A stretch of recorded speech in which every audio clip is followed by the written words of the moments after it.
कर्पूरी जी के चरणों में मैं श्रद्धा सुमन अर्पित करता हूँ।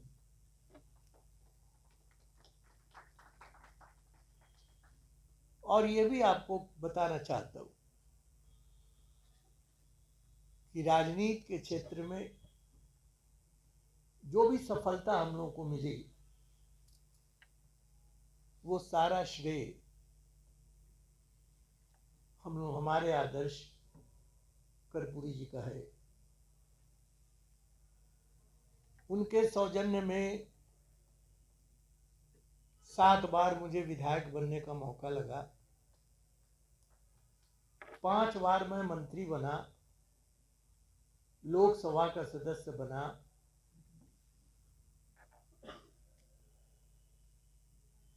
और सोचता हूं तो अच्छा भी लगता है कि मेरे जैसे लोगों को कर्पूरी जी का सानिध्य बहुत मिला और कुछ असर भी हम लोगों पर रहा कर्पूरी जी का। आज शोध संस्थान में कर्पूरी जी के किए हुए कामों का मूल्यांकन करने के लिए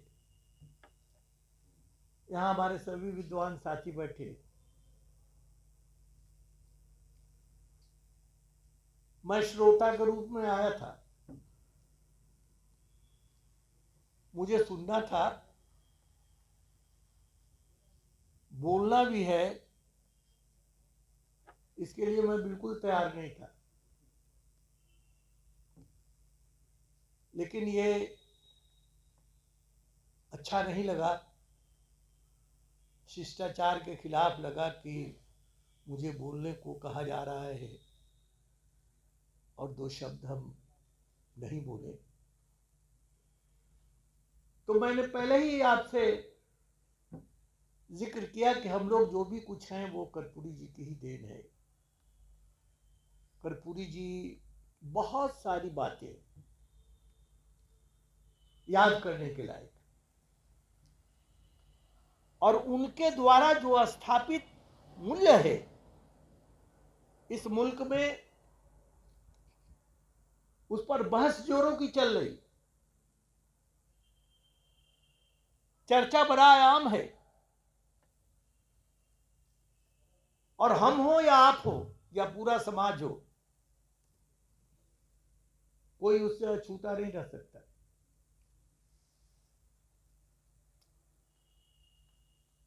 उदाहरण के रूप में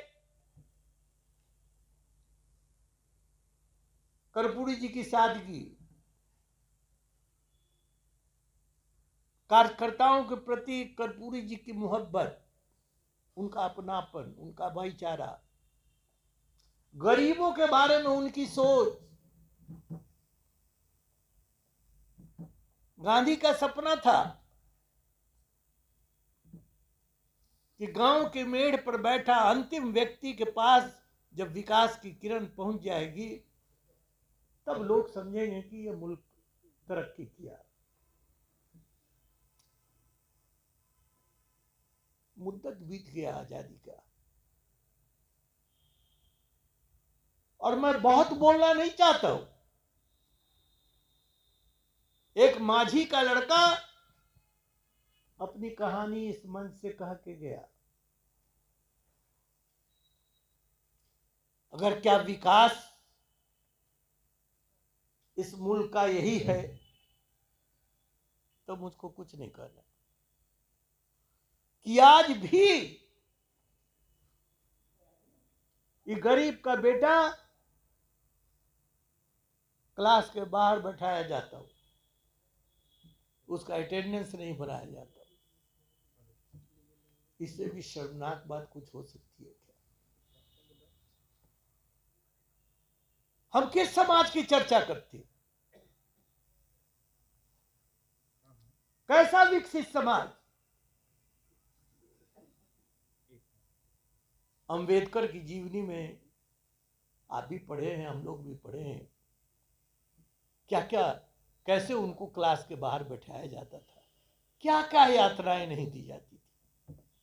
संविधान लिखा गया, संविधान में आपको सारी ताकत दे दी गई। उस संविधान का कि एक बातों को कर्पूरी जी ने 1978 में लागू किया।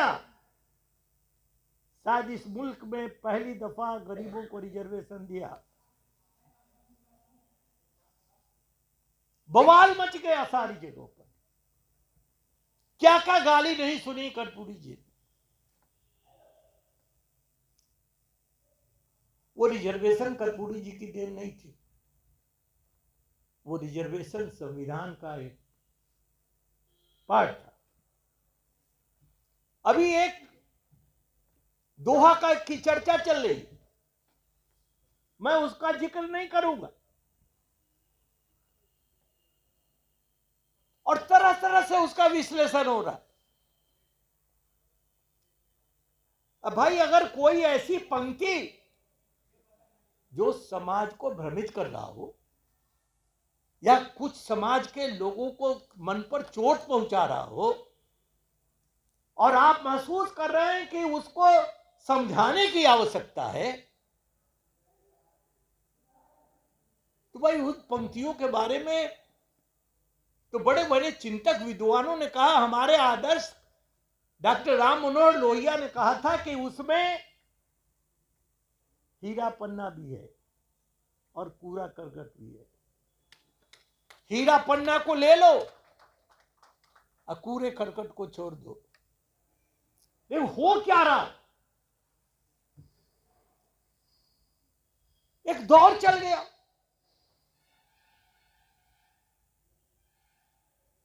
समाज जैसे जैसे शिक्षित होगा, जैसे जैसे समाज आगे बढ़ेगा, बीते हुए कल का विश्लेषण होगा।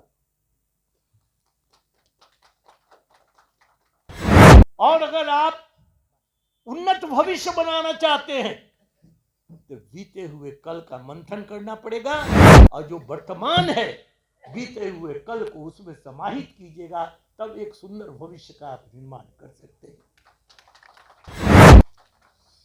तो कर्पूरी जी ने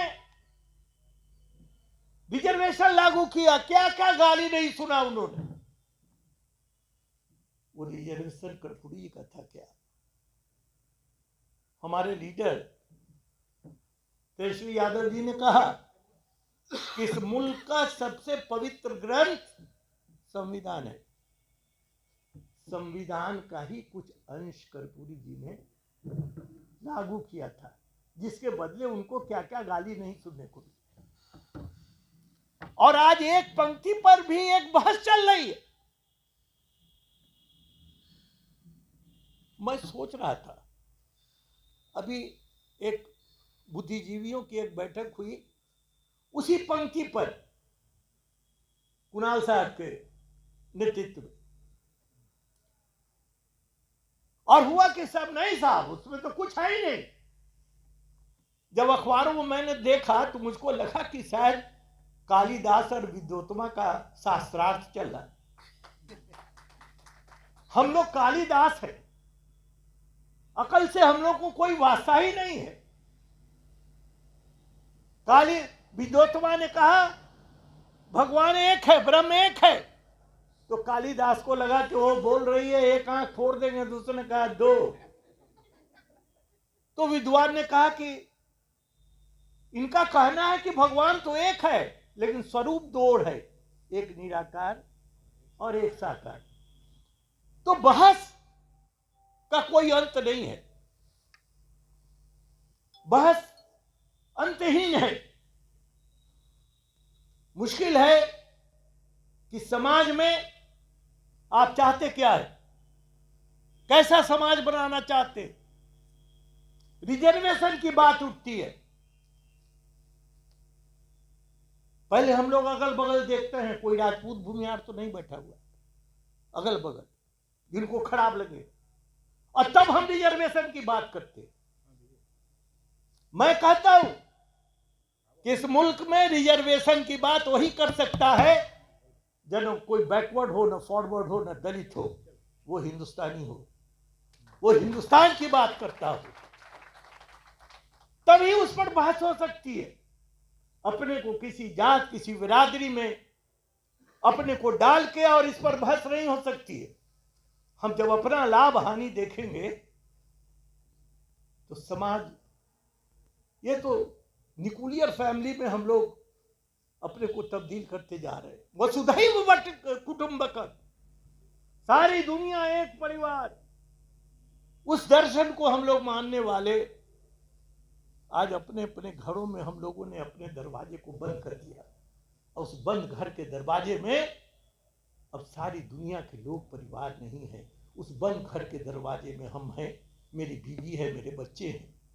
और मैं उस आज की तारीख में मैं उस माँ बाप को भाग्यशाली मानता हूं कि उनके बच्चे उनको भी उस बंद घर के दरवाजे में रख रहे हो। अब जरा सोचिए, हम बहस कर रहे हैं समाज और मुल्क के लिए, और वसुधैव कुटुंबकम के दर्शन को समेट के हम लोगों ने अपने घर में अपने को बंद कर लिया। बात दुनिया की कर रहे, बंद है अपने घर में। अब इस बंद घर के दरवाजे से कहां जाइएगा? इस बंद घर के दरवाजे से अगर अपने को समेटिएगा तो श्मशान आपका इंतजार कर रहा है। क्या यही जिंदगी है? ये जिंदगी नहीं है साथी। आदमी और जानवर में एक फर्क है, जानवर अपनी जिंदगी जीता है और इंसान अपनी जिंदगी के साथ साथ दूसरों के सुख दुख को भी देखता है। हम सब कुछ हो सकते हैं, जानवर नहीं हो सकते। इसलिए मैं इस शोध संस्थान, ये शोधशालाएं, यहां नई नई बातें आएंगी। बोलने को बहुत सारी कुछ बातें हैं, लेकिन मैं बहुत विशेष आज मैं तो बोलने आया ही नहीं था, मैं तो सुनने आया था। तो हम तो अनुरोध करेंगे कि जो वर्तमान में जो बातें चल रही हैं इस मुल्क में, गांधी क्या सोचते थे, अंबेडकर क्या सोचते थे, ये गंगा जमुनी का जो कल्चर हमारे यहाँ रहा, प्रेम और भाईचारे का जो माहौल रहा हमारे यहाँ, वो सब खत्म होता जा रहा है। ये चिंता का विषय। आने वाले जब ये सारी बातें खत्म हो जाएंगी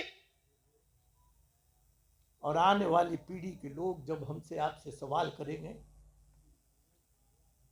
ये बातें हो रही थी तो आप क्या सोच रहे थे, तो सिवाय शर्म से हमारी गर्दन झुकेगी,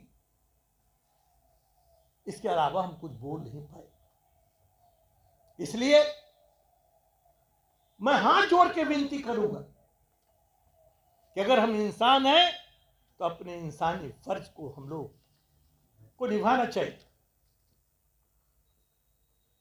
कीजिएगा तब भी मरिएगा, नहीं कीजिएगा तब भी मरिएगा। अगर बिना कुछ किए मर गए तो कुत्ता बिल्ली पूछने वाला नहीं है, और अगर कुछ करके मरेंगे तो इतिहास के पन्नों में आपका नाम लिखा जाएगा। तो हम एक विनती के साथ, जो अमूमन मैं कहता हूं कि आओ मिलजुल कर कुछ ऐसी फिजा पैदा करें, आओ मिलजुल कर कुछ ऐसी फिजा पैदा करें कि देखने वाले भी जिसकी उम्र भर चर्चा करें। आओ दुनिया को दिलाएं हम अंधेरों से निजात, क्यों उजाले में बसर हम जिंदगी तन्हा करें।